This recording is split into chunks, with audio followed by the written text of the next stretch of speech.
Olá, esse vídeo fala sobre as decepções e o perdão, arrependendo-se de não perdoar quem decepciona e de decepcionar também. Um conteúdo da revista Expressão que achei interessante compartilhar com você. O povo brasileiro tem enfrentado tantas decepções com políticos que já não ficamos desapontados, pois não esperamos da maioria deles coisa alguma. Corrupção, propinas, conchavos, ineficiência, nenhuma notícia ruim na seção de política dos jornais nos abala mais. Por outro lado, se o nosso time perde, a decepção fica estampada em nosso semblante.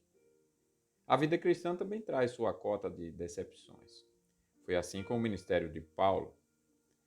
Após as 3 viagens missionárias, ele foi aprisionado em Jerusalém e levado a Cesareia, onde permaneceu por 2 anos.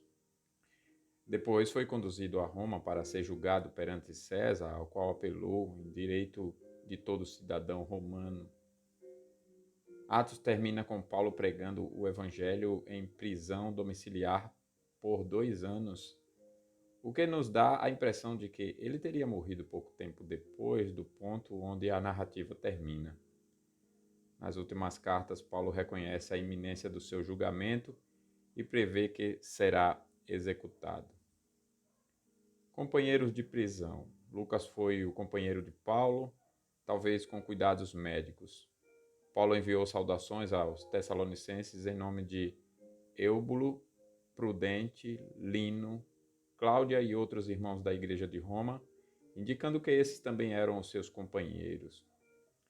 Paulo também fala das ausências de Crescentes, Tito e Tíquico, segundo Timóteo 2, 4, 10 a 12. Segundo os textos bíblicos, todos estavam em missão pela galáxia, Dalmácia e Éfeso. Erasto e Trófimo foram companheiros, mas não concluíram a viagem. O ponto é que todos estavam ausentes e a maioria por motivos ministeriais. Conclusão: quando Paulo diz que todos o abandonaram, além de refletir o seu estado emocional, significa que ele se sentia sozinho. A comunhão é o remédio prescrito pelo próprio Senhor para a nossa solidão, fragilidade e tristeza. Pode ser que tenhamos que abrir mão de nosso orgulho e autossuficiência para reconhecermos o quanto dependemos do apoio e presença de outras pessoas. Entre os ausentes, parece que Paulo se ressentiu com Demas, ao que tudo indica por haver desamparado. Paulo denuncia o motivo de Demas. Ele amou o presente século.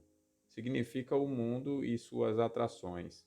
Paulo contrasta aqueles que serão recompensados porque amam a vinda do Senhor com Demas, que amou mais o mundo. É o contraste que Paulo apresenta aqui. Quais razões de abandono de Demas podemos considerar? Primeiro, o desejo de fugir dos perigos e provações da vida de pregador. Segundo, o desejo de se tornar um pregador anônimo, ambicionando um ministério de prestígio e lucro. Ministério de prestígio e lucro. As decepções com homens são inevitáveis. Mesmo sabendo desde o início que seria traído e negado por seus discípulos, Jesus externou sua tristeza, sua decepção com homens. Perdoados e restaurados por Jesus, não devemos nos surpreender tanto quando alguém peca contra nós, nem guardar nossa decepção com tanto zelo que nos impeça de oferecer perdão e restauração também a outras pessoas. Entre os ausentes, parece que Paulo se ressentiu com Demas, isso aqui já vimos, né? Paulo confiou na soberania misericordiosa e justa de Deus. Diante de seu julgamento, rogou para que o Senhor não julgasse seus amigos pela ausência. Nosso julgamento não produz a justiça de Deus. Precisamos aprender a ter a tranquilidade de José do Egito, diante daqueles que falham conosco, que se recusou a condenar seus irmãos, confiando que Deus soberanamente conduziu toda a sua história, incluindo a maldade deles. Também é fundamental manter a disposição de perdoar aqueles que nos decepcionam, como Paulo fez em relação a João Marcos. Perdão é tão importante para a nossa vida. No mundo manchado pelo pecado, não nos surpreendemos demais quando atingidos pela decepção. Claro, não somos de ferro. Nos surpreendemos demais, na verdade. Muitas vezes nós nos entristecemos e, por vezes, cedemos ao isolamento e à autopiedade. Contudo, refletindo na graça do Senhor, descobrimos na comunhão de seu povo, na confiança em sua providência e no seu maravilhoso perdão, o caminho da restauração. Então, como aplicação, primeiro, nós devemos manter uma lista de pessoas que nos decepcionam. Fazemos isso?